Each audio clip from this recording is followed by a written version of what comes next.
invitamos a Alicia Logiudice. Ella es psicoanalista y tiene una larga historia de trabajo vinculada a la búsqueda, restitución y construcción de la identidad.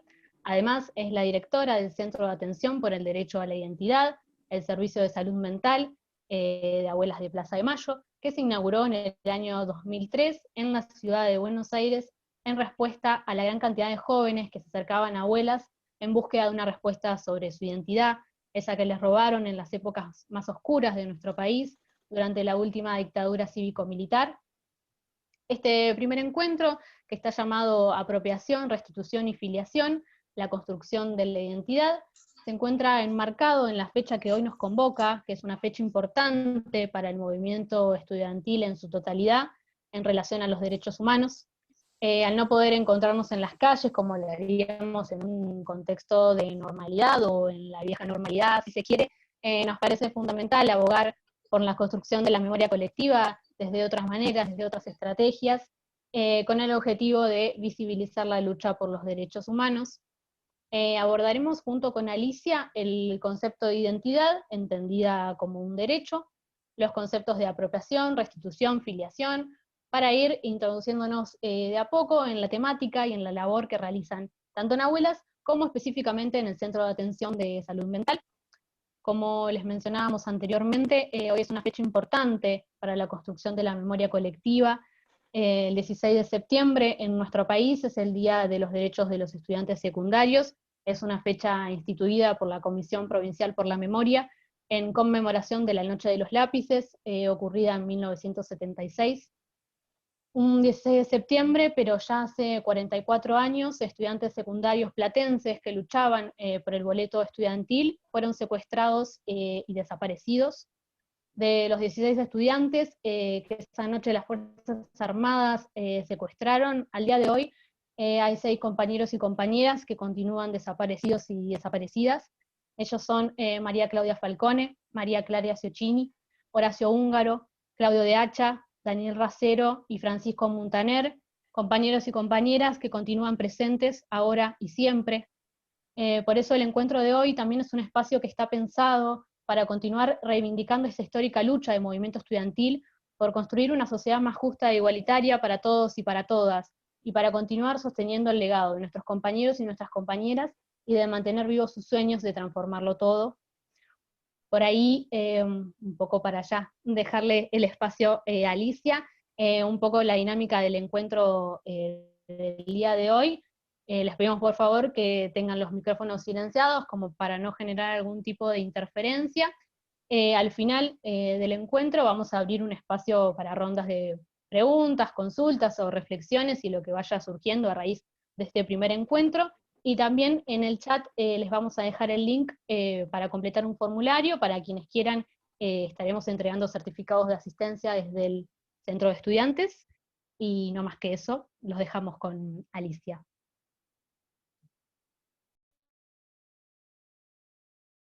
Bueno, buenas tardes a todas y todos, y al grupo del movimiento de estudiantes de la Facultad de Psicología de Mar del Plata por la invitación que me hicieron llegar, que para mí siempre es un gusto renovar lazos con la Facultad de Psicología de Mar del Plata, porque hace muchos años que está, bueno, que vengo siguiendo, digamos, por varias invitaciones que me han hecho. Así que bueno, la verdad que es una alegría, y por otro lado también es donde cuando armamos una reunión para ponernos de acuerdo cómo encarar estos dos encuentros, yo pensaba, bueno, eran jóvenes estudiantes secundarios que luchaban por sus derechos, por derechos sociales para ellos y para el resto de los compañeros, y cuyas vidas fueron truncadas por la dictadura cívico-militar, y donde pensaba, bueno, ni siquiera pudieron llegar a la universidad si hubieran querido, a un trabajo, a alguna ocupación, y bueno, ahí nos vemos cómo el accionar de la dictadura quebró, hizo fracturas de memoria, fracturas de familias, Y entre las situaciones tan complejas está el tema de abuelas de Plaza de Mayo, que busca a sus nietas y nietos secuestrados y desaparecidos y apropiados. Así que un poco voy a tratar de ponerme en tema, y una de las cosas que se decía que era la identidad como un derecho. Y es cierto, pero es un derecho que hoy en día lo tomamos como ya incluido, pero que se conoce ese derecho justamente gracias a Abuelas de Plaza de Mayo, cuyos primeros reclamos era el derecho a la identidad.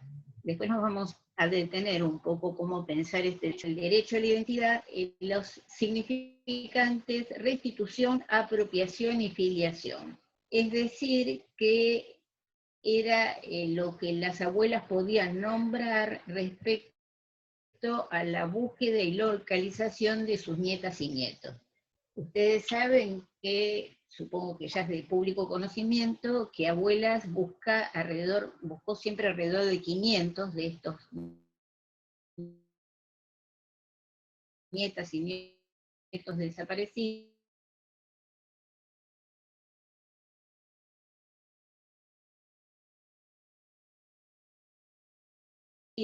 de los cuales se han logrado recuperar 30.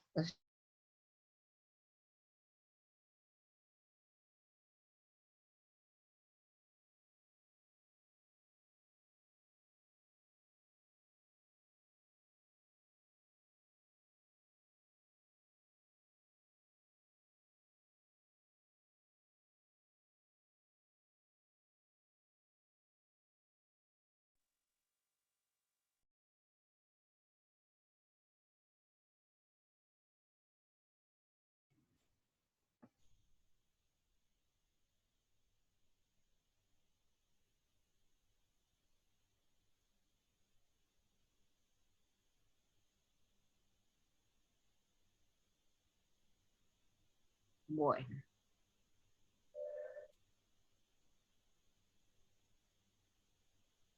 no sé si están conectados porque de repente se cortó. A ver, veamos. Sí, Alicia, ahí te estaba por escribir porque se te estaba escuchando un poco cortado eh, y de un momento desapareció. Ahora se te escucha.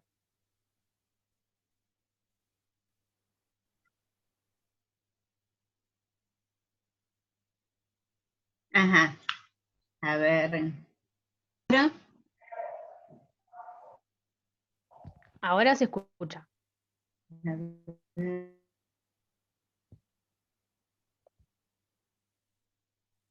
¿cómo sería?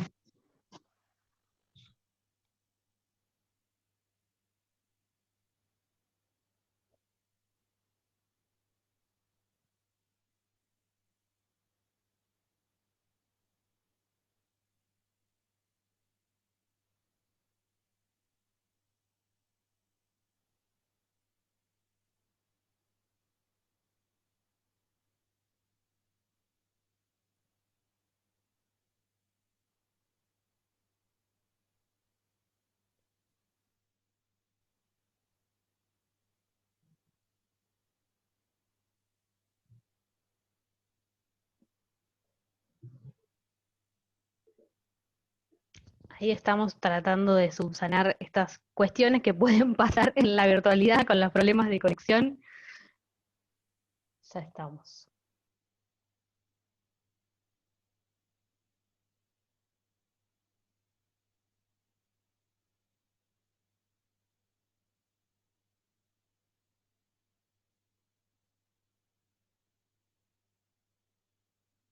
A ver, sí.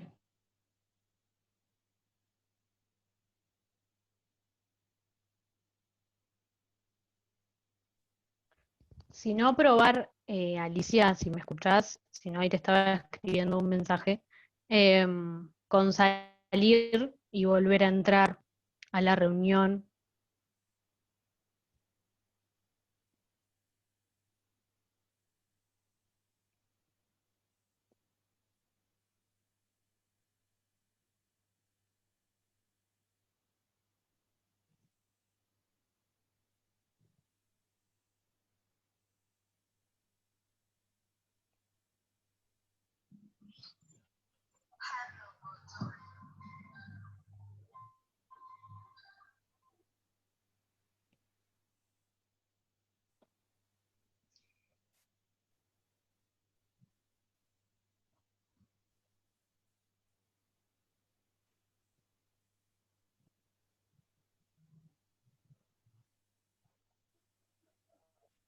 ¿Me escuchan?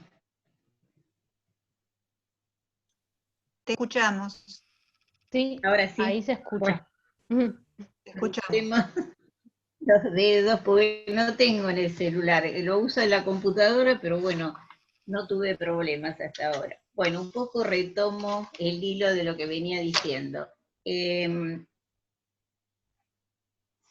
Bueno, les comentaba, abuelas se unen, 13 mujeres que se encuentran haciendo los mismos trámites para tratar de localizar a sus hijos y los que ya tenían hijos, a los nietos y nietas, y también se había dado el secuestro de mujeres embarazadas. Entonces, como se encuentran en los mismos lugares, comisarías, hospitales, cuarteles, juzgados, bueno, deciden aunar esfuerzos y se unen formando la Asociación Abuelas de Plaza de Mayo, que se formaliza como institución el 22 de octubre del año 1977, es decir, que este año cumple 43 años de existencia. Entonces, cuando decimos el derecho a la identidad, que la identidad es un derecho, esto se logró. A ver, esperen. Esto se logró llegar a ese derecho, no se partió de ese derecho. Y entonces es importante ubicar que las abuelas buscan dos generaciones, la de sus hijas e hijos desaparecidos y a los nietos y nietas desaparecidas, secuestradas y apropiados. Es decir, que con su búsqueda completan las 3 generaciones necesarias para que una transmisión se cumpla, que es lo que nos enseña el psicoanálisis de la mano de Lacan.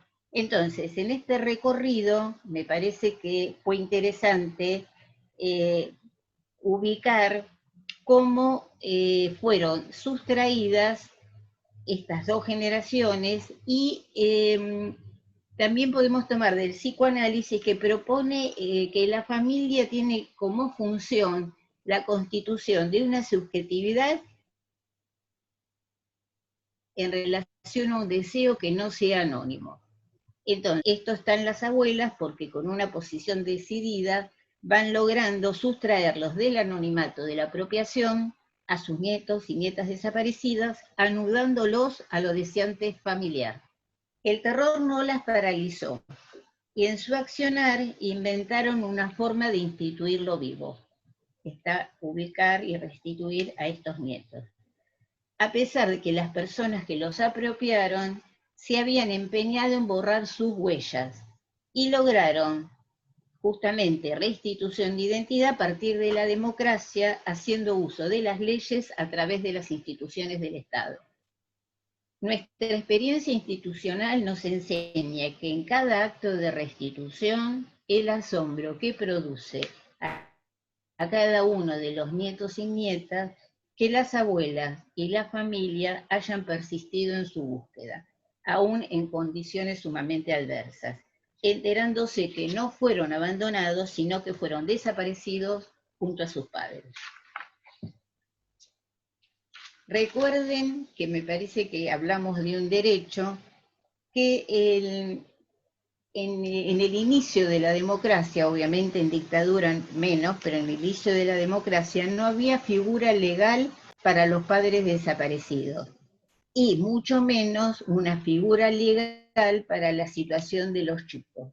Entonces, es en el año 1994, con la ley 24411, que se incluyó la desaparición forzada de personas por razones políticas, pero para el caso de las leyes reparatorias, que entre ellas incluía una indemnización al desaparecido o la desaparecida por parte del Estado. Entonces, el Poder Judicial intentaba asimilar los casos de apropiación a adopción, no ubicando la diferencia.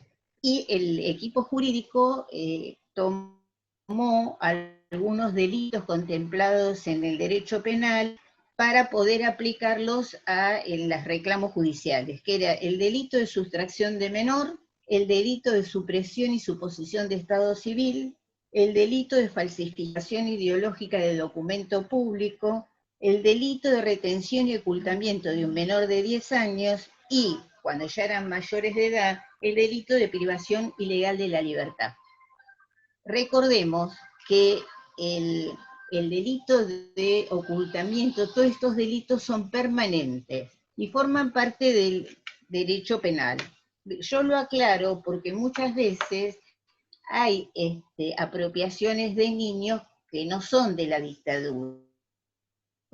Es una práctica, el tráfico de bebés es una práctica en gobiernos también democráticos. Y después a esos niños se los crían diciéndole que los adoptaron, cuando en realidad hay una ilegalidad en juego que se naturaliza. Entonces, me parece que, dado que ustedes están formándose para ser colegas y ejercer nuestra actividad de psicólogos o psicoanalistas, el que elija, hay que tener en cuenta esto, de que cuando no hay inscripción legal no es adopción, sino que es un caso de apropiación, y se naturalizan las entregas.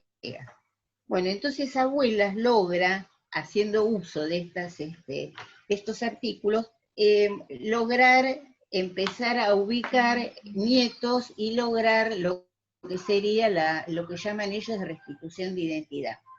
¿Y por qué usaron derecho a la identidad?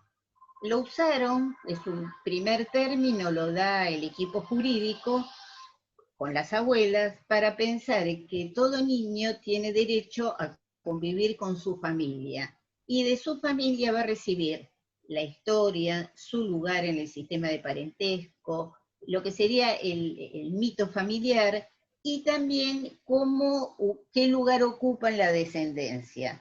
Entonces, ese derecho a la identidad incluye los modos de funcionamiento familiar. Después el sujeto puede hacer otra cosa, pero es lo que la familia transmite. Entonces, por eso toman este pedido de derecho a la identidad para poder ubicar que era necesario que esos entonces niños y niñas volvieran con su familia y cesara la situación de apropiación. Después vamos a tratar de situar cómo piensa el psicoanálisis, porque lo tenemos que hacer jugar con identificación e identidad, para poder ubicar algunas de estas cuestiones. Entonces, los primeros reclamos fueron haciendo uso de estos artículos del Código Penal para lograr que los jueces pudieran empezar a interesarse en lo que eran el tema de los nietos desaparecidos, y además donde las abuelas empezaron a hacer las primeras denuncias, porque Abuelas se formó, primero obviamente con las abuelas, pero Abuelas es una gran organización, es una organización no gubernamental, y está formado por diferentes equipos, que además con los años han crecido muchísimo. Los primeros que se unieron fueron abuelas buscando a sus familiares, empezó a formarse el equipo de investigación, que es el equipo que permitía recibir denuncias y hacer lo que podía intentar hacer una investigación con los elementos que ellos tenían. Piensen que no existía la computación, y existía todo lo virtual, y todo eso era hecho muy artesanalmente. Y como se empezó a saber que había mujeres que buscaban a sus nietos, a sus hijos y a sus nietos, empezaron a recibir, cuando ya tenían algún domicilio, digamos, y un número de teléfono, empezaron a recibir denuncias. Y también las recibían cuando hacían la ronda en la Plaza de Mayo, que iban madres, abuelas, familiares, la famosa ronda de los jueves. Y ahí empezaron como a poder a tomar nota de que había personas solidarias que les acercaban datos acerca de los posibles nietos. Entonces, bueno, esto fue muy valioso para las abuelas porque empezaron a tratar de hacer una investigación de cada caso, si podía coincidir o no con los nietos buscados. Hubo nietas y nietos secuestrados nacidos, y otros que se produjo en el cautiverio de sus mamás, o sea que nacieron en cautiverio. Entonces, de los nietos nacidos, las abuelas decían, bueno, tenemos la documentación, y pensaban en algún momento que iba a ser más fácil. Obviamente se dieron cuenta que no, porque los apropiadores borraban toda huella con el origen. Entonces, aunque tuvieran la partida de nacimiento, no era suficiente. Y hubo algo que también es interesante para ubicar, digamos, cómo accionó la dictadura, porque estos niños nacidos y secuestrados eran anotados con los datos de filiación falsa por quienes los estaban criando. Entonces encontramos que para la misma prescripciones de nacimiento, la legal y la ilegal. Entonces ahí nos encontramos las dificultades que tenía justamente tu abuela para poder localizar. Y cómo hacer con los niños nacidos en cautiverio, donde se perdía el rastro, no se sabía dónde habían estado. Y por otro lado, hubo aportes muy interesantes de sobrevivientes de los secuestros y desaparición. Aquellos que liberaron empezaron a traer información a abuela, y entre ellos sobrevivientes de, bueno, campos como tuvieron los chicos de la Noche de los Lápices, que fue el Pozo de Bansi y el Pozo de Quilmes, donde en ambos casos se produjeron nacimientos, algunos de ellos ya están restituidos. Entonces, a partir de lo que abuelas va buscando y lo que les van confirmando que hubo nacimientos en cautiverio, bueno, esto se amplió la búsqueda, se amplió la cantidad de abuelas que formaban parte de la institución. Entonces, tenemos el equipo de investigación. Como toda institución que se precie, tiene un equipo de administración. Abuelas no tiene fondos propios, empezó a recibir fondos especialmente de la Unión Europea, y hace muchos años que recibe un fondo de Naciones Unidas para la búsqueda de los nietos y nietas. Después se armó el equipo de difusión. Cuando los nietos empezaron a crecer, empezaron a pensar qué actividades podían convocar a jóvenes, por ejemplo. Y ahí se armó una serie de actividades, como fue Rock por la Identidad, después salió, creció Teatro por la Identidad, hubo Cine por la Identidad, Televisión por la Identidad, tango, poesía, y el último tiempo concursos de Twitter por la identidad.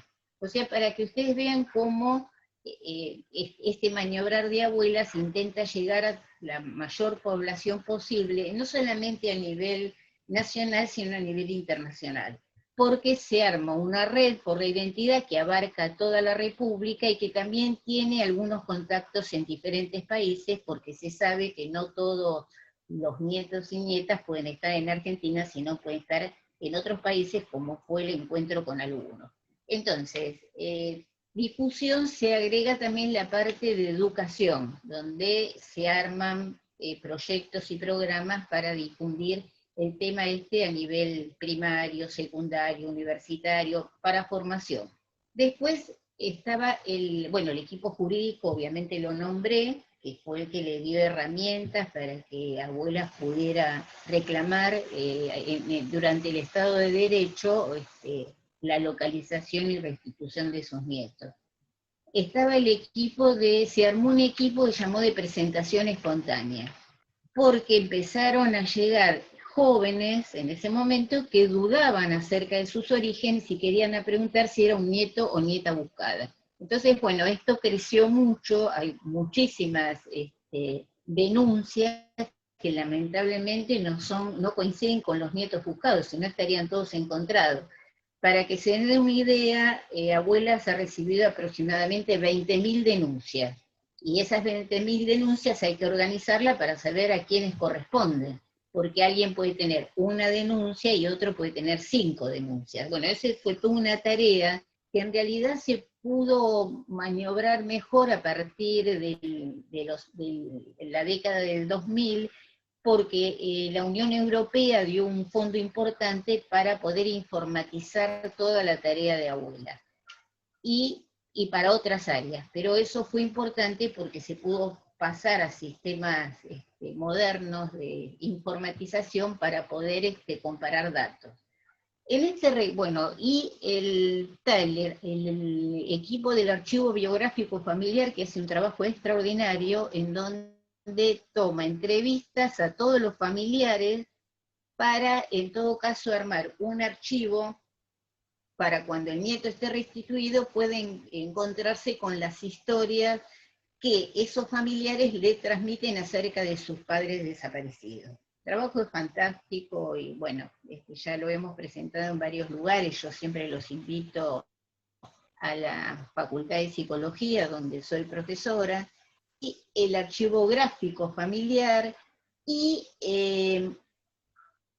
esta Casa por la Identidad, que es un lugar que es cedido de lo que fue el predio de la ESMA, y donde hay una serie de actividades y que se puede visitar, no ahora porque estamos en pandemia. Y hablo en última instancia de nuestro equipo, el equipo psicoterapéutico, formado por analistas con formación psicoanalítica, y donde consolidamos el área a partir de los años 2000, 2001 más o menos. Y a raíz de un aporte importante de la Unión Europea se pudo armar un equipo, en ese momento éramos 8, ahora somos aproximadamente 6 en Buenos Aires, y también tenemos, Abuelas tiene filiales en Mar del Plata, acá veo que está Paola, que está a cargo del área acá en la filial Mar del Plata, tiene filial en Córdoba, en La Plata y en Mar del Plata. Bueno, entonces en estas filiales están formadas de las mismas maneras de lo que sería la casa de acá de Buenos Aires, y en donde cada uno hace las tareas que nos competen. Entonces, desde nuestra área empezaron a llegar más pedidos de tratamiento. Entonces, por eso hicimos la propuesta de armar un centro de atención por el derecho de identidad de Abuelas de Plaza de Mayo para atender esos casos que solicitaban una intervención. Y empezamos a tener, yo atendía en el consultorio, los colegas atendíamos en el consultorio, después decidimos tener un espacio que pudiéramos estar los consultorios, y lo logramos el 20 de agosto del 2003, se inauguró la primer sede propia del equipo terapéutico, de abuelas, por supuesto, y estuvimos hasta el año 2013, donde a partir del 13 y a la actualidad ocupamos lo que es la sede de la Casa Histórica de las Abuelas, que es la primer sede que Abuelas tiene, que se pudo comprar por aportes del Consejo Mundial de Iglesias y otras organizaciones europeas, y que está ubicado en la calle Corrientes, casi esquina Agüero. Y si alguna vez están en Buenos Aires van a ver que hay una placa que conmemora que es la Casa Histórica de las Abuelas. Bueno, desde el año 2013 estamos ocupando ese espacio, y donde no solamente hacemos tareas de atención de pacientes, sino también hacemos tareas de formación de profesionales. Dictamos un seminario que se llama Derecho a la Identidad, Restitución, Apropiación, Filiación, durante el primer cuatrimestre de cada año, por extensión universitaria de la Facultad de Psicología de la UBA. Como les decía, yo soy profesora desde la democracia en esa facultad, y también dictamos un seminario en la maestría en psicoanálisis, y también un taller para la cátedra de clínica de niños y adolescentes, todos de psicología de la UBA.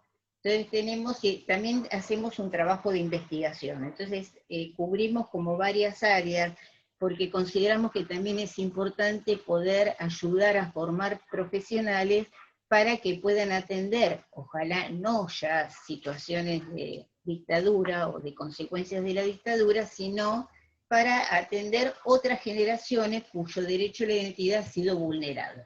Así que bueno, un poco este es como una especie de pantallazo general. Me voy a dedicar a especificar algunas cosas. Bueno, recordemos que el 24 de marzo de 1976 se inicia la dictadura cívico-militar, que instaló como método generalizado y sistemático de represión de la sociedad el terrorismo de Estado, en el que estaban involucrados todos los sectores del poder, y se dio persecución, asesinato y desaparición de personas, apropiación de niños, censura y desarticulación de todos los lazos sociales. Esos fueron algunos de los métodos utilizados. Con la práctica de la desaparición forzada de personas y con la institucionalización de los campos de concentración y exterminio que llegaron a ser más de 600 en todo el país, se organizó una modalidad represiva del poder. Este modelo de poder concentracionario surge en el siglo XX y fue creado por el nazismo, y funcionó como poder totalizante, dueño de la vida y de la muerte. Dichos campos se caracterizaron por la absoluta independencia de cualquier control judicial y de toda referencia al ordenamiento jurídico. Michel Foucault propone la biopolítica como biopoder, como la forma que toma la política cuando en sus cálculos y mecanismos se incluye a la vida humana, cuando el cuerpo viviente se convierte en el objetivo de la estrategia política, marcando esto el umbral de la modernidad biológica. Otro pensador, Georges Agamben, toma los aportes de Foucault, pero además plantea, al estudiar la lógica de los campos de concentración del nazismo, plantea que los mismos se abren cuando el estado de excepción se convierta en regla. Y junto a los estados totalitarios del siglo XX son los lugares por excelencia de la biopolítica moderna. Formando parte de esta política, el estado totalitario en Argentina manipuló cuerpos y discursos como modo de destrucción de lo subjetivo, que induce a la sumisión, pero fue obstaculizado por el accionar de los organismos de derechos humanos, en donde pudieron hacer público lo que se pretendía privado y oculto, o sea, que logran una alianza y quebrar ese orden cerrado. Abrieron nuevos caminos en lo jurídico, creando nuevas ficciones jurídicas, y abuelas en especial para diferenciar adopción de apropiación. Con el primer gobierno democrático lograron la creación del Banco Nacional de Datos Genéticos, que fue creado en el año 1987 para guardar las muestras de material genético de las familias denunciantes sin abuelas y así poder realizar pruebas para determinar el índice de abueleidad.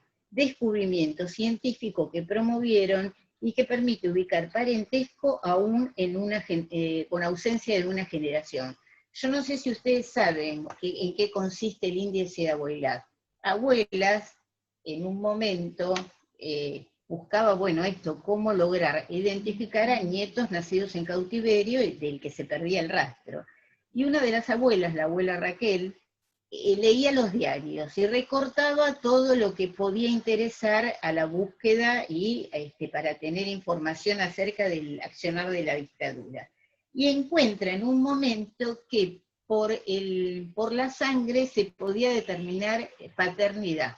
Yo no sé si ustedes saben que estos estudios son de la década del 70, no son tan antiguos, y ahí donde las abuelas se les ocurrió decir, bueno, y con nuestra sangre, ¿no se puede detectar parentesco? Y este pedido lo llevaron a lugares como Francia, les decían que no, y lo llevan a Estados Unidos. Y Víctor Pensayat, que es genetista, las conecta con la Universidad de Berkeley, y Marie Claire King, que era una investigadora, decide tomar este tema a su cargo. Entonces, que piensa que es posible. Entonces viene a Buenos Aires y toma el caso de la vicepresidenta de abuelas, la abuela Rosa, que, aclaro, este año cumplió 100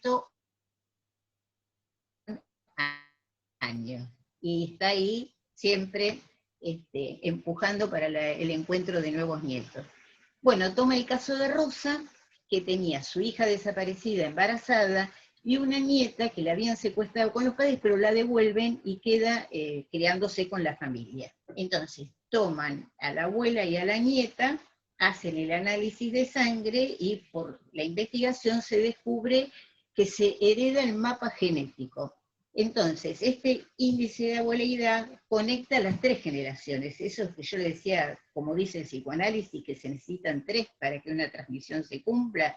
Es decir, que la sangre de las abuelas, aún en ausencia de los padres, permite ubicar parentesco con los nietos localizados y que se necesita hacer la prueba para poder llevar adelante el reclamo judicial. Bueno, a esto se le llamó índice de abueleidad y se logró crear el primer banco internacional del mundo que almacena los datos de las abuelas de los casos denunciantes, que en su primer momento eran alrededor de 270 casos documentados. Con el correr del tiempo, como se estuvo descubriendo maternidades clandestinas que en su momento no se conocían, hay aproximadamente más de 300, casi 400 casos denunciados. Y bueno, que por eso es que Abuelas insiste que hay un número muy importante de nietos y nietas que todavía no han sido ubicados. También se creó con la democracia en el año 1992 la CONADI, que es la Comisión Nacional por el Derecho a la Identidad, que está incluida en el Ministerio de Justicia y Derechos Humanos de la Nación, que está destinada a la búsqueda de los nietos, porque las abuelas planteaban que el Estado tenía una responsabilidad, no solo las abuelas como familiares, sino que el Estado tenía una responsabilidad, y logra crear esta comisión donde, bueno, justamente tienen los equipos necesarios de investigación, jurídicos, como para accionar. Después Abuelas consiguió crear la unidad fiscal, que ya es del Ministerio de Justicia, que está abocada a la búsqueda de los nietos desaparecidos. O sea que hay una serie de instrumentos que permiten o intenta lograr la ubicación y restitución. Me olvidé de mencionar un equipo, que es el equipo de acercamiento. Dado la cantidad de denuncias que hay, lo que se intenta es que, una vez que se investigan muy bien los casos, intentar ver si acercarse al joven, planteando a la joven, planteando las denuncias de una manera muy cuidadosa, para ver si aceptan hacerse el análisis de sangre y no tener que pasar por el mecanismo judicial. Bueno, por ese tipo de acercamiento se han logrado algunas restituciones. Bueno, a mí hace unos años me han pedido que coordine el trabajo con el equipo de Abuelas y con el equipo de CONADI. Y entonces estudiamos caso por caso para saber cuál sería la mejor manera de acercarse sin no traer tanto angustia a la persona a la cual uno se acerca.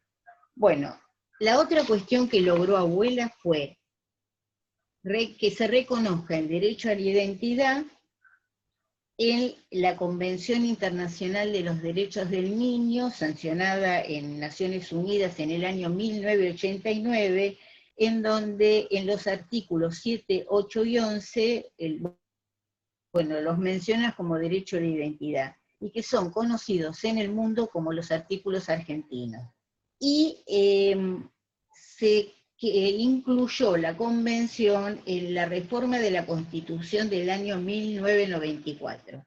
Y también hay otra cuestión importante, porque esta convención logró cambiar el estatuto jurídico del niño.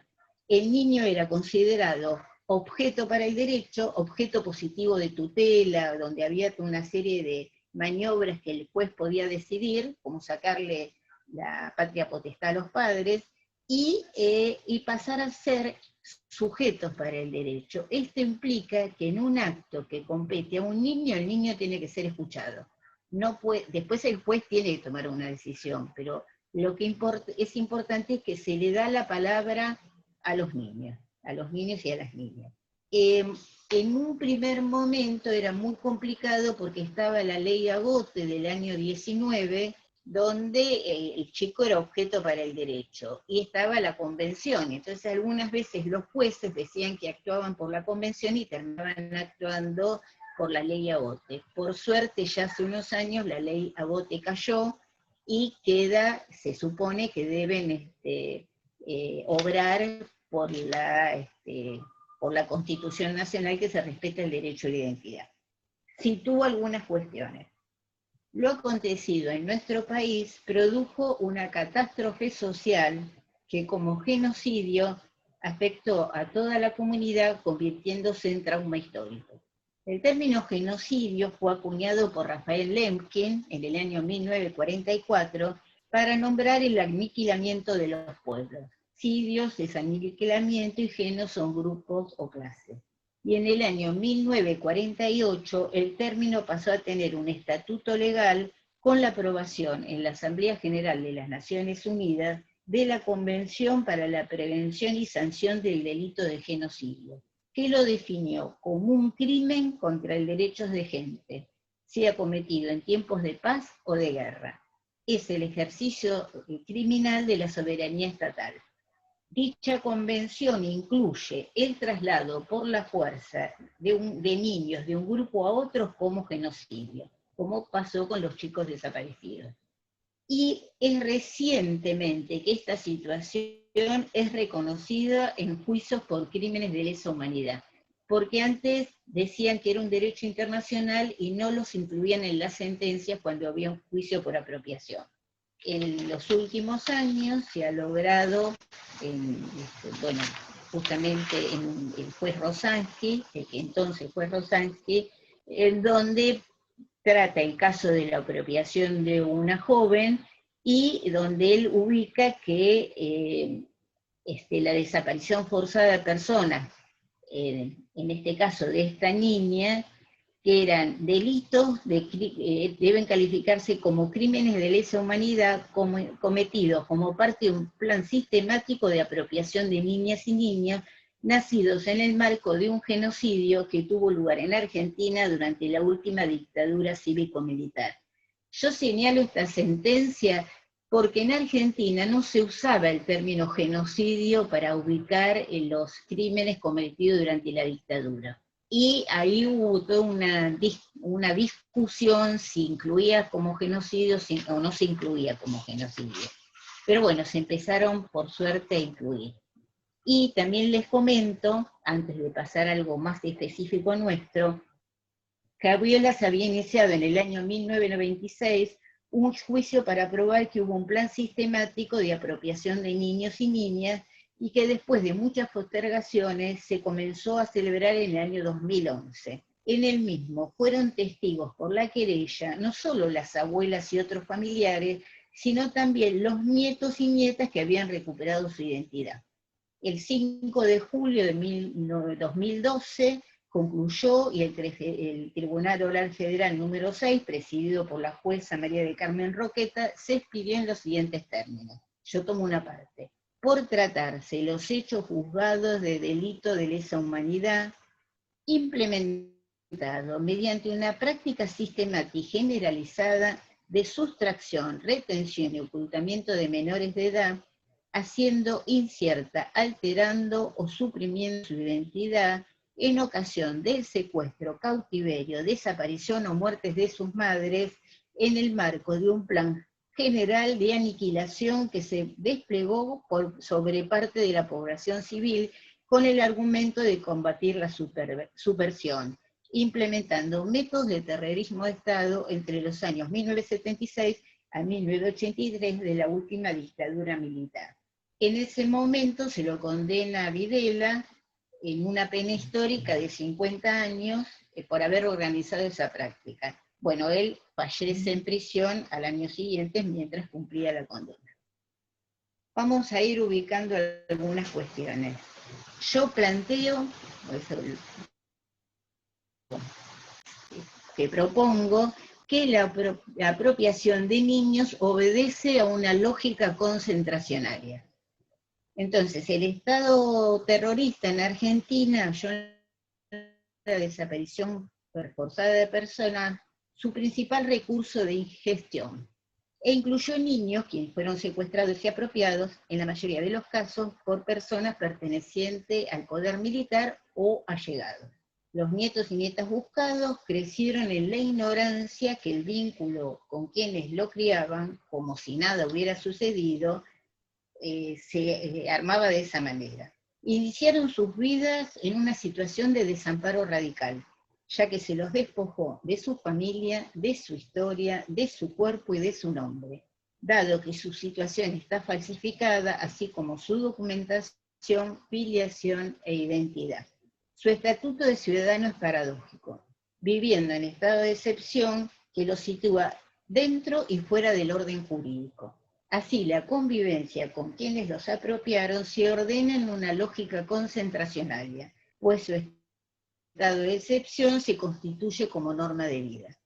Sabemos que el vínculo que crearon con sus apropiadores funcionaron mecanismos de identificación. No podemos negar las marcas, las inscripciones que se efectuaron a aquellos que se adjudicaron impunemente las funciones materna y paterna, valiéndose de la indefensión del pequeño sujeto que necesitó de dichas funciones para vivir y no caer en el marasmo y la muerte. Con esta práctica del secuestro de niños con falsificación de identidad y filiación, se consuma otro modo del exterminio, dado que al inscribirlos como propio y con otro modo de filiación, fue la optimización racional del encierro, renegando en tanto mecanismo perverso de lo acontecido. Recordemos que durante el nazismo a los niños los mataban, los exterminaban. Yo propongo que este modo de exterminio es exterminar la filiación y sacarlos del linaje e incluirlos de una manera violenta en otro. La apropiación de niños forma parte de una práctica segregativa en donde asistimos a nuevas y delirantes modalidades de la inscripción de la vida en el orden social, formas normativas de instituir lo vivo.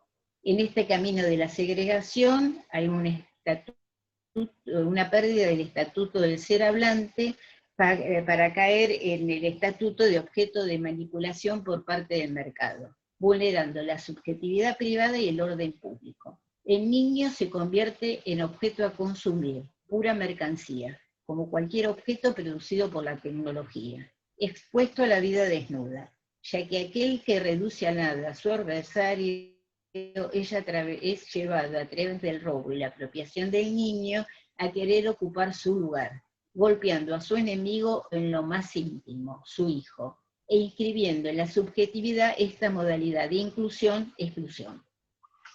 Vamos a tratar de plantear algunas cuestiones de nuestra práctica, que siempre el objetivo es dar lugar a la singularidad. Abuelas con su hacer han logrado la restitución de identidad de niños y jóvenes por vía judicial y con el apoyo de la verdad histórica. Pero la situación no puede solo pensarse desde la clínica del trauma.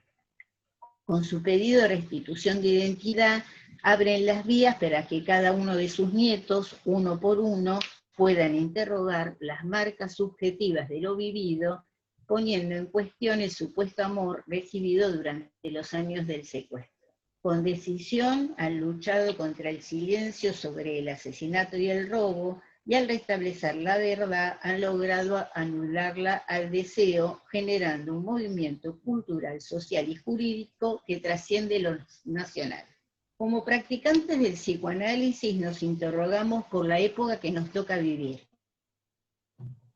y tomamos en consideración las subjetividades que produce, según nos recomendara Jacques Lacan, dado que la misma hace marca y da marco a nuestra historicidad, constituyendo las condiciones en las que ejercemos nuestra práctica. Por lo tanto, nos preguntamos qué incidencia puede tener el discurso analítico en un organismo de derechos humanos. Y logramos así disponer de un dispositivo analítico para alojar lo excluido del discurso totalitario, que en su forma más extrema tomó a la población infantil, produciendo la desaparición forzada de niñas y niños por razones políticas. La pista de esta lógica me la enseñaron algunas analizantes. Una de ellas, quien había sido secuestrada junto a sus padres a sus 23 meses y que vivió durante 6 años apropiados, en el análisis dirá: bueno, yo en esa época era medio tonta, no me preguntaban. Pasado más de 15 años, retoma el análisis y dice: vivir con quienes me criaron era como vivir en un campo de concentración. Lo vivía, pero no me daba cuenta. Otra analizante que había nacido en cautiverio, pues sus padres habían sido secuestrados y desaparecidos, mientras su mamá cursaba un embarazo de 8 meses, en el espacio analítico ubica que cuando era pequeña realizaba un juego que ahora le resulta extraño.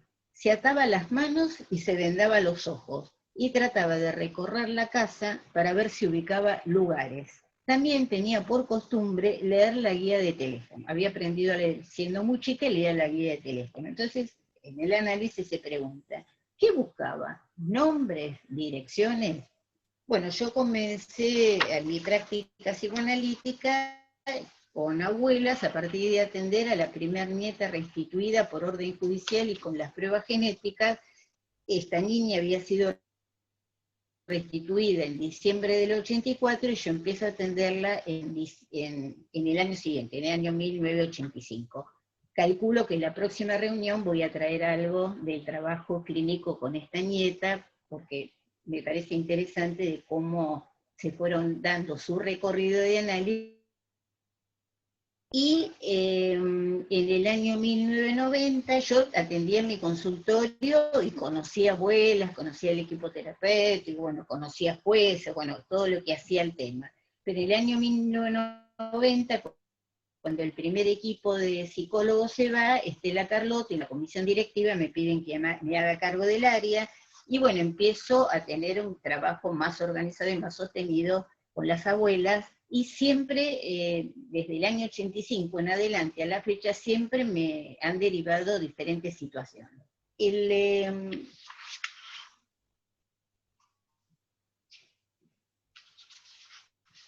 Voy a tratar de tomar algo de lo que plantea, que es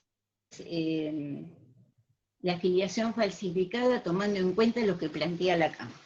Lacan, en función y campo de la palabra y del lenguaje en psicoanálisis, plantea que las denominaciones de parentesco tienen el alcance de instituir el orden simbólico, ya que anudan, y agregando que la confusión de las generaciones es lo que en la Biblia, como en todas leyes tradicionales, es maldecido como la abominación del verbo y la desolación del pecador. Y concluye diciendo, lo cito textual: sabemos efectivamente que estrago que llega hasta la disociación de la personalidad del sujeto puede ejercer una filiación falsificada cuando la coacción del medio se empeña en sostener la mentira. Pensemos que esto creo que lo dice en el año 53. Estos hechos ocurrieron en Argentina a partir del 76. Bueno, podemos ubicar que el psicoanálisis vincula la familia a la lengua, en tanto que la lengua que cada uno habla es cosa de familia, reservorios de los significantes con quien cada quien escribe su deseo. Lacan lo escribe todo junto. La lengua todo junto en francés es la langue. Nombra eso que nos vino de afuera y nos da vida. Lengua viva que anima y se anima en cuerpos vivos y hace posible una transmisión. Y es primordialmente el lugar donde se aprende la lengua materna. Y da lugar al equívoco. La designamos, de acuerdo a Freud, como la otra escena, que el lenguaje ocupa por su estructura elemental que se resume en la de parentesco.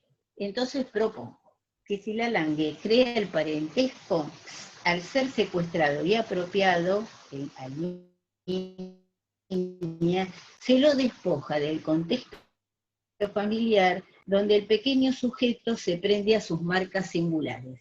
Es ahí donde se abre el espacio concentracional, dado que obligados a tomar la langue de quienes ejercieron las funciones materna y paterna desde una particular perversión, con usurpación y banalización del amor, se vieron sometidos al estrago que produce una filiación falsificada sostenida por mentira acerca de su origen, en donde se niega la práctica del secuestro y apropiación que incluyó una filiación basada en el asesinato de los padres. Ocultamiento doble, ya que se negó también la búsqueda de la familia.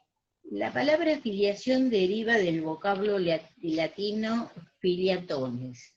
Es relativa a la calidad de filio, que de acuerdo a la etimología deriva del latín filius. Su traducción al castellano es hijo. Para el derecho civil es un vínculo jurídico que existe entre dos personas en la que una desciende de la otra, y esto puede ocurrir como consecuencias de hechos biológicos y o actos jurídicos. La filiación es la relación o vínculo biológico entre los integrantes de la familia y es reconocida por el derecho y regulada por la ley. La adopción proviene de un acto jurídico. La filiación se establece entre padres e hijos, derechos y deberes recíprocos. Entonces podemos tomar que el derecho romano plantea algo que a mí me interesó, por eso lo tomo, El derecho romano plantea que no basta con nacer, que la vida hay que instituirla. Y en esta operación están comprometidos tanto el discurso jurídico como el discurso psicoanalítico. Para el derecho, el vínculo de filiación es un vínculo constituido por las instituciones jurídicas. La filiación es un concepto que debe ser tratado como principio político de organización, que permite el anudamiento de lo biológico, lo social y lo subjetivo. Instituir la vida, es decir, fabricar el vínculo institucional, esto es obra de la genealogía, que hace sostener el hilo de la vida, que recuerda al sujeto su lugar en la especie. Instituir implica la normatividad, cuya exigencia será la existencia de un marco de legalidad que garantice la conservación de la especie. El arte de gobernar es el arte de tramar una legalidad para hacer nacer a una persona que pueda subjetivarse y hacer que la vida pueda transcurrir hasta la muerte. La especie se propone al sujeto a través de la genealogía. La genealogía apunta al conjunto de los sistemas institucionales fabricados por la humanidad para sobrevivir y difundirse. Es la ley la que asigna un padre o un hijo en virtud de una presunción legal que así lo establece. La humanidad es una sucesión de padres e hijos y la filiación es el montaje de la cadena humana. El sujeto del derecho es una institución, un artefacto, un montaje y no es el sujeto concreto de ningún deseo. Dicho artefacto es necesario para poder generalizar, universalizar, por lo tanto el derecho es un instrumento de abstracción y en ese sentido de igualdad. El psicoanálisis se dirige al sujeto del inconsciente, está anudado al sujeto del derecho, y nos planteamos las operaciones de subjetivación que son necesarias para instituir la vida, es decir, para que el pequeño sujeto se humanice. La familia es el ámbito donde se desarrolla el ser hablante y desempeña un papel primordial en la transmisión de la cultura. Lo simbólico que precede el nacimiento del sujeto es la función ordenadora de la cultura que separa al hombre de la naturaleza, incluyéndolo en la sociedad. La inscripción de entrada en el lenguaje incluye al sujeto en una legalidad cuyas interdicciones fundamentales son la prohibición de matar y la prohibición del incesto, instituyendo las estructuras de parentesco que organizan la diferencia de los sexos y de las generaciones. El niño al nacer, por su prematuración, necesitará de las funciones materna y paterna para vivir. Pero el intercambio entre la madre y el bebé no solo será en el terreno de la necesidad, sino que el reclamo de cuidados de la madre a la madre se inscriben en el lenguaje y se convierten en demandas de amor. Para la madre, su relación con el niño llevará la marca de un interés particularizado por él. Es índice de su investimento libidinal. En relación al padre, su función será la función del nombre del padre y es vector de una encarnación de la ley en el deseo. Y en tanto que prohíbe el incesto, humaniza el deseo y en tanto deseante se hace responsable de sus actos. El bebé, para constituirse subjetivamente, se identificará en principio con su padre. De ellos recibirá una marca simbólica, trazo identificatorio que le permitirá ser. Se lo marcará con un nombre, inscripción simbólica, que no es solo un nombre, pues incluye la etimología del apellido, la novela familiar, pues uno se nombra como ha sido nombrado, y al nombrar, nombra la relación de cada uno con cada uno de sus progenitores, aquel que lo incluyó en el orden de la generación. Y que es una inscripción consciente, tiene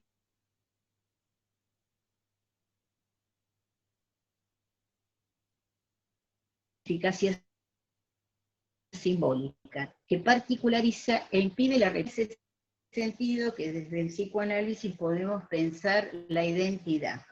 Ser inscripto por los padres en el sistema de parentesco, reconociendo la igualdad y la diferencia, pues solo siendo diferente puedo particularizarme. El sujeto no puede pensarse ni como autoengendrado ni siendo idéntico a otro, pues al nacer sostenido por el deseo de los padres, Subjetivarse será producirse como sujeto nuevo. La familia desempeña un papel primordial en la transmisión de la cultura y es una institución en la cual las funciones materna y paterna se instaron a partir de una comunidad continuidad psíquica, en lo mental. Jacques Lacan resalta de la familia su función como lugar de transmisión que interviene en la constitución subjetiva en relación a un deseo que no sea anónimo. Se trata de enlazarse al deseo de esos padres que lo engendraron, que le dará un nombre para incluirlo en lo deseante familiar y en las generaciones. La práctica clínica nos ha enseñado las consecuencias que recaen sobre las personas cuando los padres no se someten a la ley, sino que funcionan arbitrariamente más allá de lo legal que nos concierne a todos. Entonces proponemos la filiación como construcción. Entonces hablaremos de parentalización. Pues hay una elección de los padres como hay una elección de los hijos, una construcción. La parentalización implica una operación, es una acción llevada a cabo por un sujeto que conlleva efectos. Introducir el estatuto de construcción, que permite subjetivar la cadena generacional, implica incluir el deseo y la responsabilidad de cada quien en su lugar. Y supone una operación de subjetivación en la que cada sujeto se implica responsabilizándose de su lugar y su función. La filiación, pensada como construcción, implica un trayecto que permitirá hacerse hijo de los padres, padres de los hijos. Ahí se introduce el acto, la responsabilidad y el deseo. El marco ético está configurado por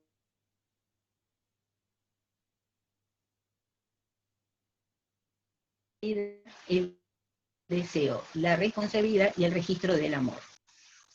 Entonces, el marco legal, construcción, responde de la parentalidad, el origen del vínculo con quienes lo criaron y vivieron como si nada hubiera sucedido. Iniciaron sus vidas, como dije antes, en un desamparo radical, ya que se los despojó de su familia, de su historia, de su cuerpo, de su nombre, así como de la documentación y filiación que fueron falsificadas. El discurso canalla no se hace responsable de lo sucedido. Callan y suelen dar vuelta a la situación y hacer que la responsabilidad recaiga en otro lado. En muchos casos en los nietos y nietas que se animan a averiguar de sus orígenes y así develar el delito al que fueron expuestos. Poder localizar lo vivido y a qué situación fueron sometidos les abre un camino para buscar responsabilidades y desarmar el discurso único de los apropiadores y del supuesto amor. Es también desarmar algo que llamamos el concepto de familiarismo delirante. Esto genera un trabajo psíquico suplementario para aceptar lo vivido e iniciar un trabajo de duelo tanto por lo vivido como por la situación de los padres desaparecidos. La conexión con la familia les abre un espacio a las preguntas sobre sus padres, sobre las expectativas que había en torno de su nacimiento, que les permiten armar una versión acerca de los padres y de sí mismo y del deseo que estuvo en el origen. Esto da lugar a la construcción de un relato en donde pueden hacerse hijos de esos padres desaparecidos y nietos de los abuelos, familiar de otros familiares, y reconocerse en ese deseo para poder transmitirlo a la generación siguiente, sus hijos. Encontramos en cada uno los efectos de la traición en la palabra, de aquellos que creían que eran sus padres y sus familias quienes mantuvieron la situación amparados en el terrorismo de Estado. Así se pierde la garantía de la palabra del otro, al que se suponía protector y portaba los valores familiares. Lograr un nuevo espacio de confianza es costoso, pero el encuentro con la verdad histórica que le aportarán las familias y las abuelas abre una dimensión nueva de su propia vida y la de sus padres, aún con el dolor que implica. Se produce una alteración del tiempo porque lo organizado hasta ese momento se trastoca y los saberes disponibles se vuelven inoperantes. Ubicar lazos y funciones es un trabajo suplementario que implica aceptar que habían vivido y o nacido en una situación traumática y renegado, desconocido y renegado. Saberse deseado, buscado y encontrado, o que él mismo tomó el camino del encuentro, hace que los vínculos construidos durante la apropiación se vayan deconstruyendo. He sido testigo de cómo se anuda rápidamente a la historia y al deseo familiar, en muchos casos reconociéndose rápidamente en el nombre dado o pensado por los padres. Se trata de un verdadero acto del sujeto que se reconoce en ese deseo que lo anticipó. Restituirse para cada uno de sus nietos, habiendo recuperado sus derechos en el plano jurídico, será un trabajo de subjetivación que podrían realizar en el espacio analítico, como sitio de lo posible para que surja el sujeto del inconsciente, en donde podrá cernir las marcas singulares del estrago con la deslocalización del goce que conlleva. En dicho espacio se trata de la búsqueda del sujeto que transporta una verdad, un saber, no sabido pero vivido. El dispositivo analítico produce el inconsciente en acto, y el analista, por su posición en el discurso, introduce una alianza en el discurso común para dar lugar al discurso del inconsciente, que siempre en su dimensión de ruptura del sentido establecido y promueve el deseo de pura diferencia respecto de lo vivido, de las identificaciones y del objeto plus de gozar que habita el ser hablante. Experiencia analítica para que otra lengua sea posible.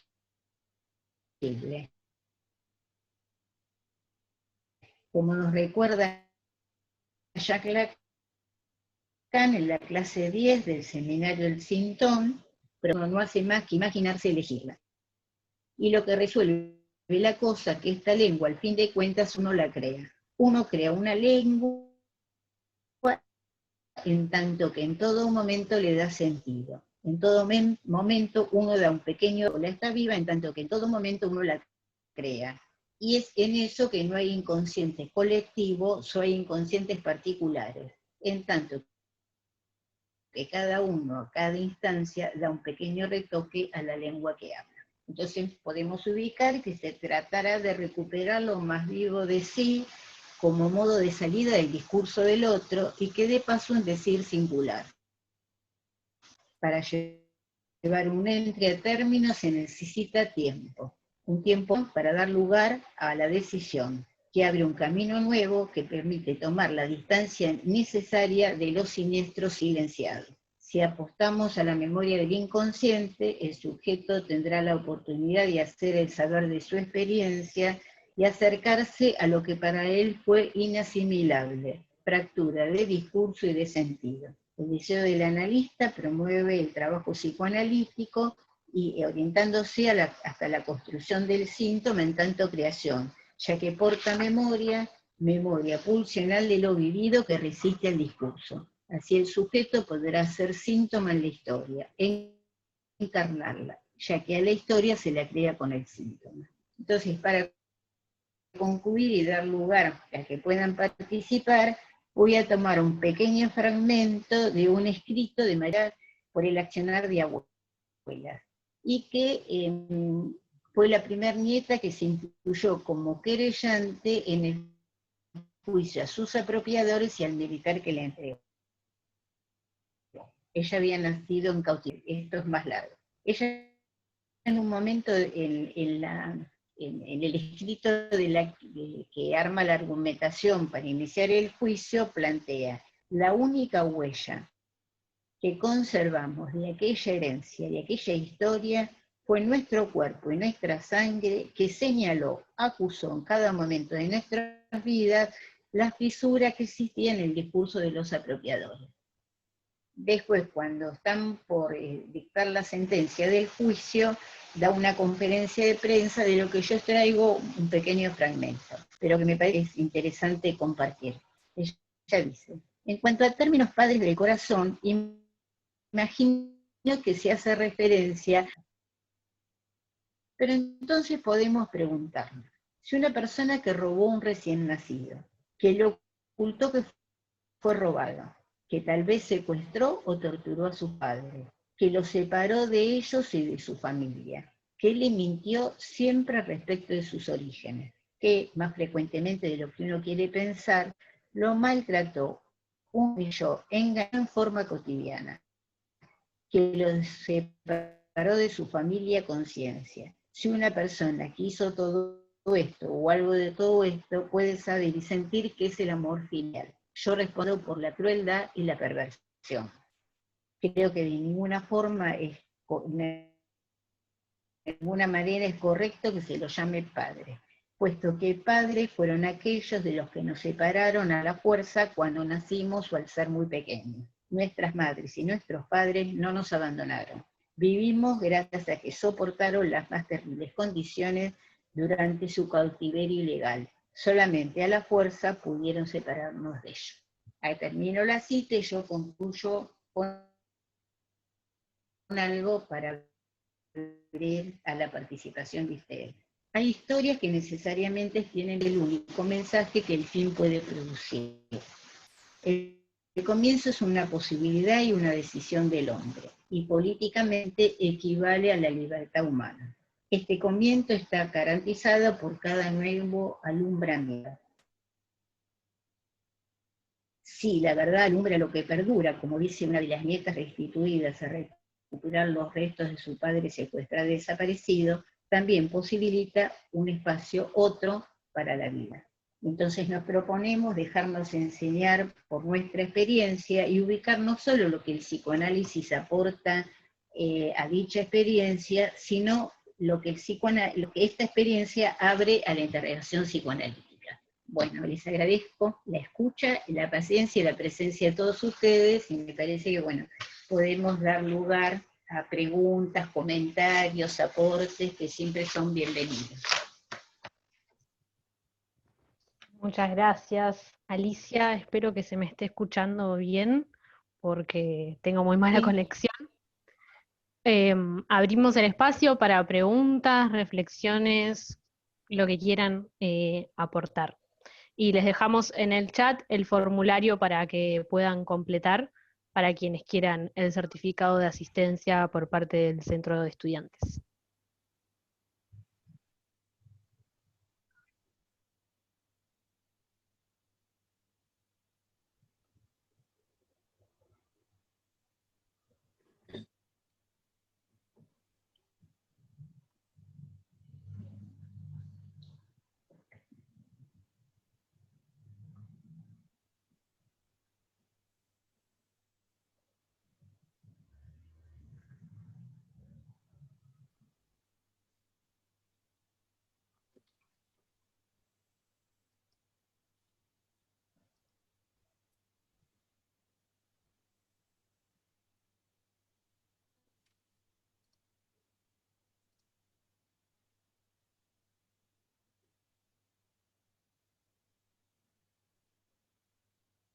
¿Se puede hablar? Sí, sí, obvio. ¿Se me escucha a mí, Marie-Pascale? Sí. Bueno, Alicia, bueno, soy Marie-Pascale Chevons-Bertha, estoy en París, por eso es todo oscuro, son las 10:30 de la noche y hace 35 grados. Alicia, muchas gracias por todo ese raconto histórico que vos hiciste de todo el trabajo de abuelas y el trabajo de búsqueda para todos estos chicos que todavía no aparecieron. Te agradezco porque fue realmente en tan poco tiempo se siente que estás tan encarnecida en todo lo que hiciste, pensás y vivís, que transmitirlo de esta manera en 2020 es muy conmovedor, y muy conmovedor para mí, que tengo 72 años, de ver todas esas caras tan joven de estudiantes de psicología, es decir, de los que van a ser psicólogos y psicoanalistas dentro de poco tiempo, y ver la diferencia. Ahora vivo en Francia desde hace muchos años ahora, de ver la diferencia de los aportes que se puede dar en una cátedra de psicología al nivel de cómo se transmite. Vos hablaste mucho de transmisión, y vos como profesora, cómo transmitís esa parte tan esencial que acá veo en la enseñanza en psicología y en psiquiatría en Francia ha desaparecido totalmente, es la transmisión de lo humano. Es decir, que cuando uno se propone ser psicólogo, psiquiatra o psicoanalista, está toda esa parte tan esencial para tomar la responsabilidad ética de proponerse a escuchar la vida, el deseo, el dolor o las alegrías de otro ser humano, que ese ser humano, psicólogo, psicoanalista futuro, tiene que tener un espesor, algo de su humanidad, que yo veo que una charla como la que hizo Alicia les está dando, y que me conmueve muchísimo, porque acá les puedo decir que los psicólogos no reciben nunca lo que ustedes acaban de recibir. Muchas gracias, Alicia.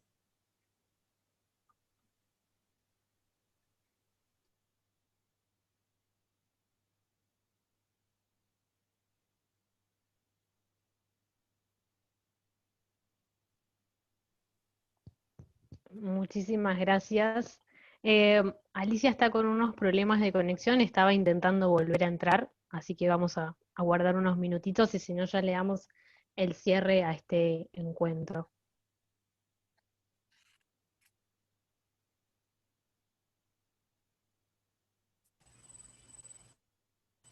Hola, buenas tardes. ¿Se me está?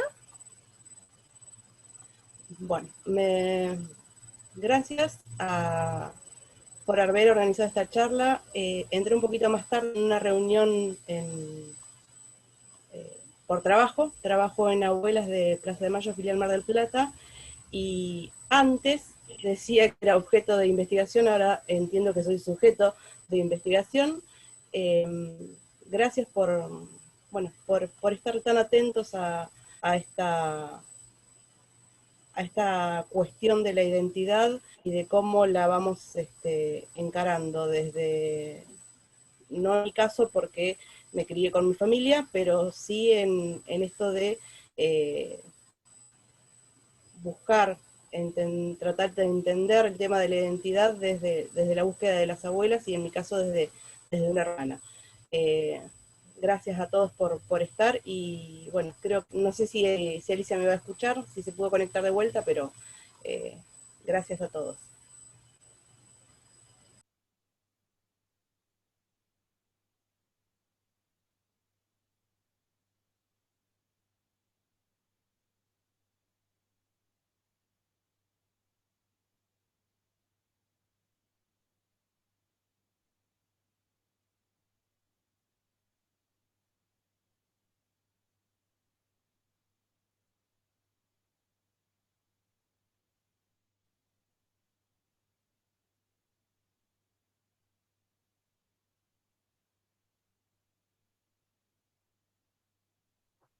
Ahí Alicia se está conectando de nuevo.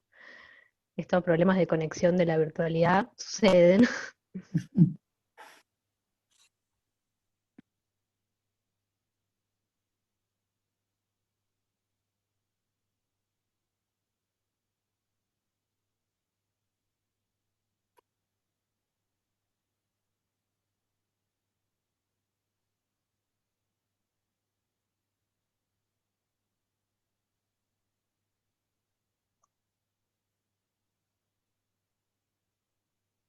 Acá estamos, esperemos que ande mejor esta vez.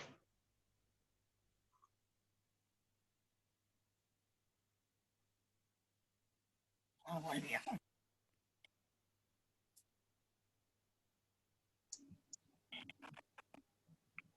A mí me gustaría también No sé si me escuchan. No. No, no me escuchan. Muy bajito se escucha. Bueno, yo quería agradecer a Alicia esta transmisión de toda la experiencia. Y yo en algún tiempo también estuve muy conectada con Aulas de Mar del Plata cuando se hicieron los juicios por la verdad. Y también en esto de la apropiación, este, cuando se recuperaron los primeros nietos, hijos, se había hecho un planteo que lo había hecho Litsky, en la forma de la restitución. ¿Qué pasó con ese dispositivo? ¿Fue sostenido, modificado, mejorado? Mira, pensemos que los nietos fueron de diferentes edades. Entonces, una cosa cuando eran niños, y ahí se pedía el corte con la familia apropiadora y pasar a convivir con la familia que era la que había buscado. Bueno, lo que ya sabemos. Y entonces ahí lo que se pedía fueron creciendo. Entonces, sí, cada vez se hacía más difícil, o hubo algunos casos complejos. Recuerdo algunos, las jóvenes, ¿no? Porque eran chicos o no habían nacido, el caso de los mellizos Reyardo Tolosa, que se dio mucha prensa, y fue tal la presión que la familia decidió no retener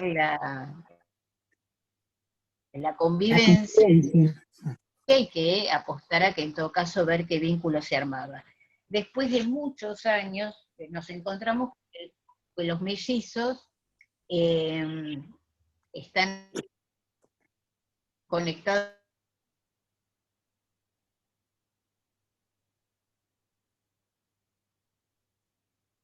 con abuelas, han participado en diferentes actividades, y bueno, cambian de la comunidad, nunca obligan, siempre apuestan a armar una cuestión mía era que siempre propuse dar tiempo, que no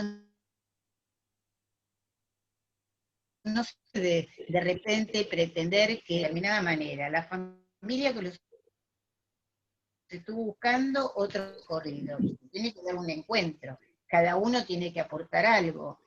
Y me parece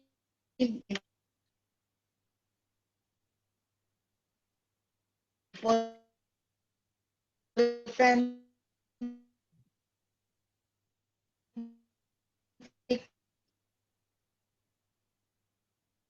como las abuelas justamente plantean.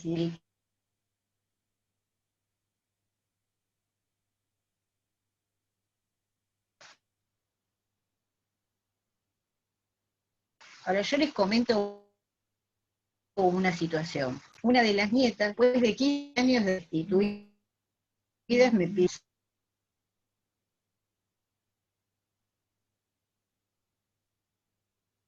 No se escucha.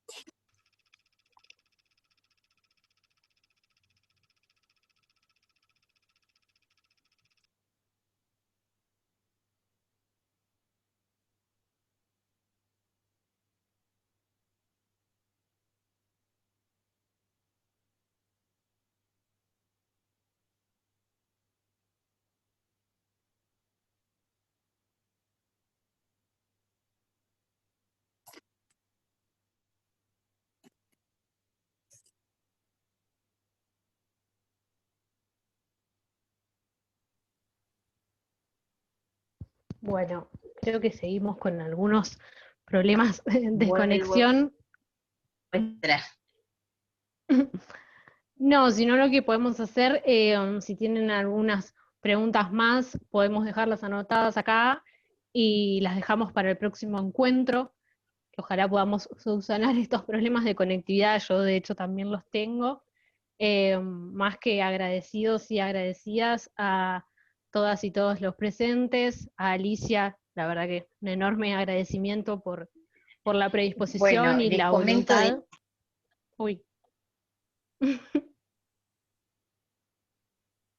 Creo que se salió de nuevo. Bueno, como veníamos comentando, son cosas que pueden pasar en la virtualidad. Les invitamos al próximo encuentro, que va a ser el próximo miércoles 23 de septiembre, de 16 a 18. Durante este segundo encuentro vamos a abordar particularmente el trabajo psicoanalítico de la experiencia en abuelas, a partir de casos clínicos que nos va a compartir Alicia. Están más que invitados e invitadas a poder participar nuevamente, y nos parece menor recordar que si tu papá, tu mamá o alguien que conoces nacieron entre 1975 y 1980 y tienen dudas de su identidad, ayudarles a encontrarse. Les pasamos el teléfono de la filial de acá de Mar del Plata, es 223-496-3029, y el Facebook es Abuelas de Plaza de Mayo, Mar del Plata. No sé si alguno de mis compañeros o compañeras quiere agregar algo más.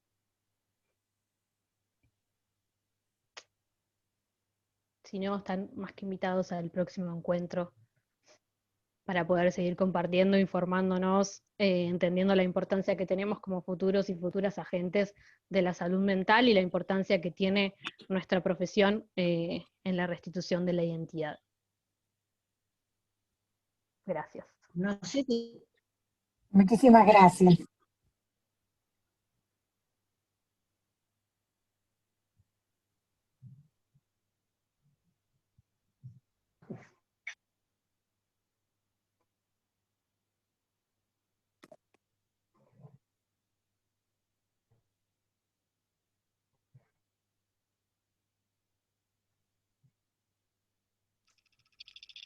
Bueno, yo voy a aportar, sí, para el próximo encuentro.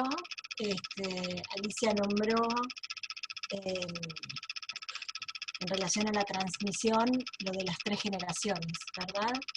Bueno, me parece que quizás sería interesante poder profundizar un poquitito más ahí, y bueno, en esta articulación que seguramente va a ser más que interesante con los casos, con los casos clínicos, ver cómo en todo caso, bueno, justamente esto lo podemos ver, ¿no? Podemos dar cuenta de eso.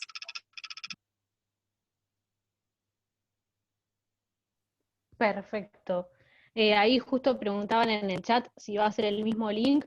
Seguramente sí, nosotros igual los vamos a estar publicando por nuestras redes. En Facebook somos MEPS Psicología y en Instagram es MEPS MDP.